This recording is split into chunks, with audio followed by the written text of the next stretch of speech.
Então vamos ao debate. Hoje estão comigo, além do Roberto Tardelli, que você já viu, o advogado e ex-secretário de Assuntos Legislativos do Ministério da Justiça, Gabriel Sampaio. Boa tarde, bem-vindo. O advogado criminalista Armando de Matos Júnior. E boa tarde, bem-vindo também, claro, eu tenho que te dizer. E o professor de Direito Constitucional e promotor de Justiça, Cléber Vasconcelos, que já estava aqui ao meu lado. Vou começar com o Gabriel dessa vez.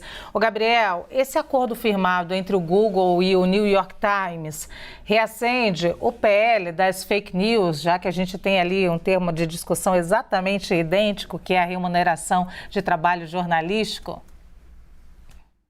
Olá, Luciana, colegas de bancada, público que nos acompanha. Muito importante retomar esse debate, especialmente considerando que para a sociedade civil, para o jornalismo, é essencial que se discuta a necessidade de reforço à atividade jornalística, de reforço às referências que a sociedade precisa ter em relação ao trabalho jornalístico. Nós estamos vivendo um momento que não é só no Brasil, é uma questão mundial, em que grupos de extrema-direita, grupos extremistas, tem se utilizado da tática, da estratégia de manipular a verdade, de manipular fatos com o objetivo de desintegrar muitas vezes as democracias e até o tecido social onde atuam. Portanto, o reforço à atividade jornalística é fundamental. Há um outro detalhe importante a ser discutido aqui, que diz respeito à necessidade, enquanto sociedade, de nós produzirmos por meio das soluções democráticas os espaços e as soluções para esse debate. Há um passo dado do ponto de vista comercial, mas é essencial que haja sim a discussão política, a discussão por meio do Congresso Nacional, a discussão por meio dos espaços em que a democracia produz para que as decisões fundamentais para a sociedade sejam tomadas e não simplesmente ficarem adstritas à conveniência econômica dos grupos que estão envolvidos. Por isso, o tema ser discutido no PL das fake news ou em outras ações ou em outras iniciativas parlamentares é fundamental. Armando. Boa tarde a todos, um prazer estar aqui mais uma vez ao lado dessa bancada tão grande e perto dos telespectadores. Assunto bastante interessante e é importante nós falarmos, ressaltarmos aqui que a plataforma Google, ela não produz matéria jornalística, ela não produz absolutamente nada, ela divulga. Na verdade é um buscador, nós vamos buscar informações. Isso foi alimentado por outras pessoas. A plataforma vai pagar uma quantia enorme durante 3 anos, 100 milhões de dólares, para ser mais exato, para fazer essa parceria. Precisamos analisar se não vão virar um gigante, né, da telecomunicação, da informação. Isso causa um pouco de preocupação. Não sei se o telespectador está alcançando isso, mas olha a importância e olha a quantidade de dinheiro. Digo 100 milhões de dólares para pagar em 3 anos. São 36 meses, 100 milhões de dólares. A quantidade de dinheiro que essa plataforma arrecada. Agora, voltando aqui ao nosso problema, ao nosso país, é importante também nós falarmos, ressaltarmos, é bom que o Congresso Nacional mexa-se com certa brevidade. Caso não faça, o Supremo Tribunal Federal vai fazê-lo e vai legislar. Não é sua competência. O Supremo Tribunal Federal não deve legislar, mas vai acabar fazendo como fez em outras oportunidades. Se o Congresso Nacional não fizer isso, não digo de afogadilho, mas não fizer isso rapidamente, nós vamos observar mais uma vez o Supremo Tribunal Federal, ou seja, o Poder Judiciário legislando, sendo que não é sua atribuição. A questão é discutir ou não discutir, Armando, porque tem uma parte da sociedade que nem quer discutir o assunto. Tem outra parte que aceita, olha, temos que discutir, mas acusa a discussão de tentar uma censura. E tem outra parte que quer discutir e acusa as plataformas não só de recebimento e enriquecimento ilícito, como enriquecimento em cima de crimes, né? De discurso de ódio, de fomento à violência e até de ataque ao Estado Democrático de Direito. Eu coloquei tudo na mesa para você falar sobre. Ok. eu entendo que a beleza da internet é essa possibilidade das pessoas discutirem, falarem, mas é claro que tudo há um limite. Esse projeto já recebeu uma alteração. Nós estamos acompanhando isso, acredito que o país todo, estamos vendo isso para e passo todos os dias, já recebeu uma alteração. Agora, você falar em censura, você bloquear a pessoa, não só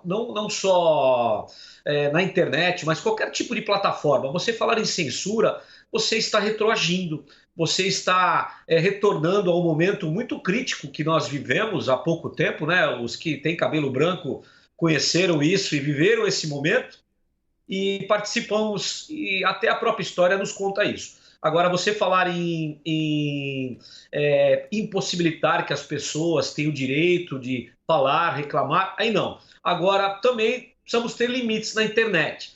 Mas, como eu disse no começo dessa minha fala, no segundo momento, a beleza é exatamente essa. A possibilidade e a comunicação entre as pessoas. Nós observamos alguns países que nem acesso à internet têm. Né? Isso é uma censura tremenda, você impossibilita uma série de coisas na cultura, na vida, no dia a dia, cotidiano, na saúde. Agora, nós precisamos tomar conta dos nossos filhos, do futuro, porque a internet é, lógico, maravilhosa, mas traz também uma série de problemas. Nós estamos observando aí os alunos das faculdades, alunos do ensino médio, já buscando informações em plataformas e não produzindo os seus trabalhos e utilizando uma inteligência artificial. Então, entendo que em certo momento nós teremos sim. Agora, falar em bloquear pessoas de falarem, de tecerem suas opiniões, aí não, aí eu sou totalmente contra. Clever. Existe uma diferença, meus caros colegas, Luciana, de censura e regulamentação prévia. A Constituição faz essa distinção.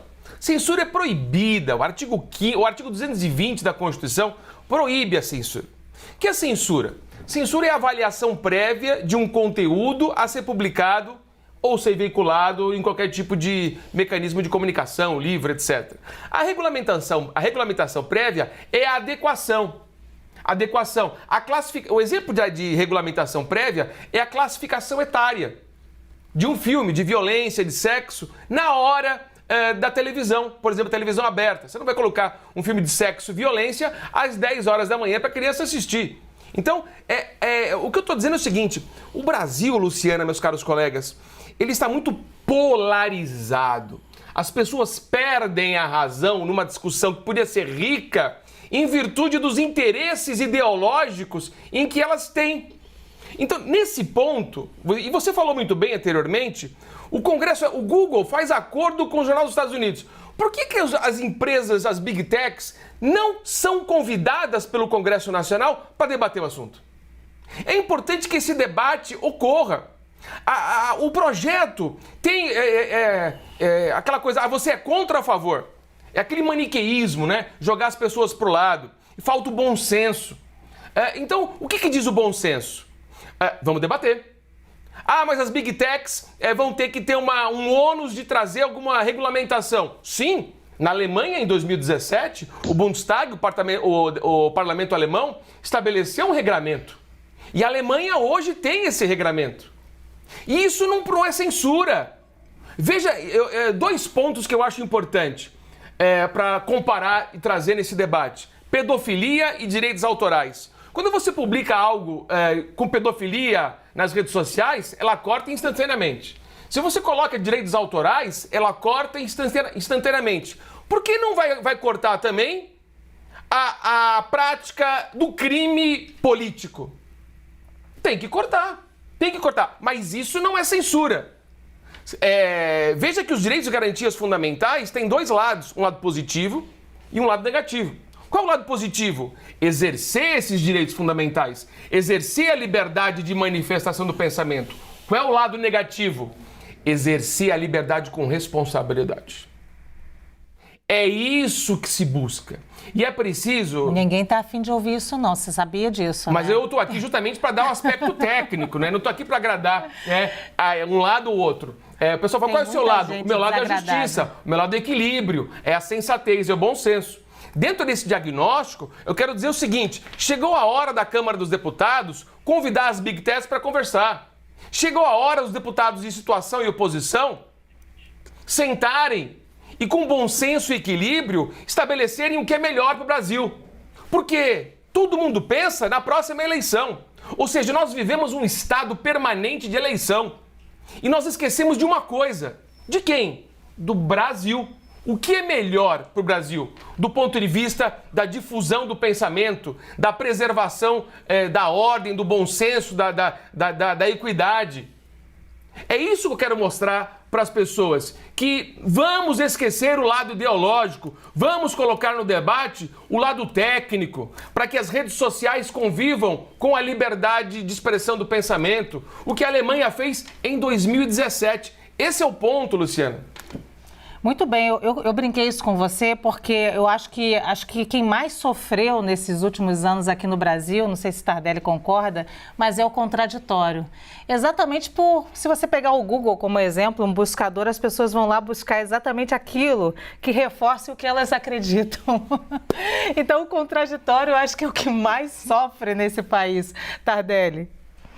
Bem, eu tenho a dizer o seguinte, muito já foi falado, mas a regulamentação é um ato civilizatório. Não há nenhuma atividade nossa que não seja regulamentada. Nem todo mundo pode ser médico, nem todo mundo pode ser engenheiro. Aquele que for médico está sujeito ao controle do seu órgão representativo, o advogado, o juiz, o jogador de futebol. Daqui a pouco vamos discutir a questão da manipulação dos resultados. Todos nós temos alguma regulamentação. Não há nenhum sentido que é o cerne do debate político, que a informação não tem essa regulamentação. Regulamentar não é censurar, regulamentar é um ato civilizatório essencial para o exercício de qualquer atividade humana. Na questão do Google, eu vejo essa questão com bastante otimismo. Parece que o PL das fake news vai separar, vai desmembrar a questão da discussão dos direitos autorais. Mas a forma é uma forma interessante se você se investir na boa informação como forma de combater as fake news também. Dá para a gente imaginar um sistema das menores se juntarem, fazer acordos coletivos para poder se equipararem em termos de força. Isso tudo eu acho que é arranjável no conceito da política enquanto forma de relacionamento, enquanto forma de progresso das relações humanas. O que nós não podemos fazer, e que eu acho que está acontecendo, logo no primeiro dia em que o projeto, no dia em que o projeto das fake news foi protocolado, ele foi protocolado às 21h59, 58 do dia da noite. No dia seguinte, um monte de gente já falando contra. Pô, peraí, não deu tempo ainda, você dormiu. Não é possível que você não viu e não gostou, não li e não gostei. Isso nós não podemos fazer. Nós não podemos transformar isso numa disputa de time de futebol maniqueísta e sempre infantilizada. A questão do espaço virtual, que vai dominar nossas vidas em pouco tempo, tem que ser analisada com muita seriedade, com muita dignidade e com ampla abertura. A lei até tem uma coisa interessante que eu acho, ela é até humilde. Ela se propõe a fazer uma revisão dela mesma em 5 anos. Porque ela sabe que daqui a 5 anos o mundo vai estar completamente diferente. O legislador sabe disso. Então, o que nós temos que fazer é separar as coisas. Censurar é um consenso absolutamente de todos. Censurar não pode. Agora, não regulamentar também é algo que não pode. Estados Unidos regulamentou, Alemanha regulamentou, Austrália regulamentou, França regulamentou, Argentina regulamentou. Ninguém lá morreu. As informações continuam circulando, os debates continuam sendo feitos, são países democráticos, né? Nós precisamos regulamentar. Regulamentar não é censurar. Regulamentar é criar condições mínimas para que o ambiente virtual seja o menos insalubre possível. a tia do Zap, certo? A nossa grande vítima das fake news, certo? Ela tem que ser protegida também, certo? E ela não tem, assim, a condição, não, mas se alguma coisa eu posso entrar... Não, ninguém pode entrar com ação. O acesso ao judiciário no Brasil é uma loucura, é complicado, é caro, é difícil, né? Nós temos que ter um sistema que nos proteja e torne o mundo virtual algo minimamente, assim, o menos ruim possível. Não vai resolver, mas vai ser o menos ruim possível que a gente quer.